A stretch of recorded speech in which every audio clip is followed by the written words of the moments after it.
Ce que nous devons apprendre avant tout et à tout prix, c'est d'avoir en toute chose partie liée avec le Seigneur.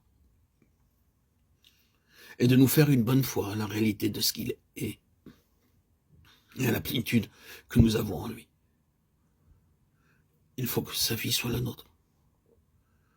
Pour notre esprit, tout d'abord, pour le rendre fort. Car s'ils n'auront pas, pour le maintenir en forme, que des intérêts extérieurs, des préoccupations simplement objectives, alors il arrivera ceci, c'est que nous ne serons forts en esprit qu'occasionnellement, sous la pression d'une nécessité extérieure, d'une circonstance difficile ou d'une extrémité. Pour notre intelligence et notre entendement, il nous faut au même degré le Seigneur lui-même et son afflux de vie. Autrement, la vérité restera pour nous quelque chose d'abstrait, ou se présentera comme un simple chapelet d'affirmation, un credo. Ce dont nous avons besoin, c'est d'une vérité qui vive et propage la vie. Que ce soit expérimental, vivant. Pour notre corps, enfin, il nous faut sa vie. Nous pouvons être faibles ou forts sur le plan naturel. La question n'est pas là. Elle n'est pas non plus dans un principe de guérison, se substituant à l'enseignement de la vérité. Il est facile sur cette voie de devenir l'esclave d'une idée fixe. Non. C'est le Seigneur lui-même qui est notre vie.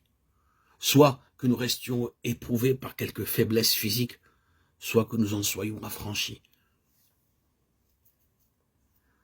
Selon que l'un ou l'autre servira le plus à sa gloire. Ce qui importe, ce n'est pas tant notre état naturel que la toute-puissance des ressources divines, grâce auxquelles nous pouvons dominer cet état naturel. Les enfants de Dieu passent à l'heure actuelle par des épreuves terribles. Partout, ils sont aux prises avec des difficultés exceptionnelles. L'ennemi, semble-t-il, prend moins de répit que jamais. Et pour les croyants eux-mêmes, prendre du répit devient de plus en plus dangereux.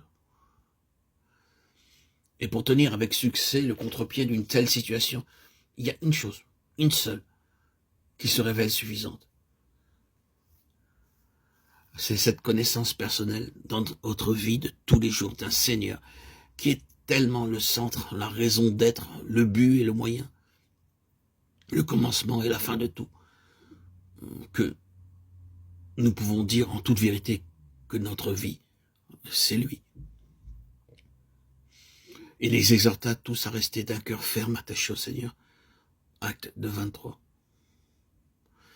Il n'y a peut-être pas à l'heure présente de mots d'ordre plus opportun que cette exhortation de Barnabas aux convertis d'Antioche.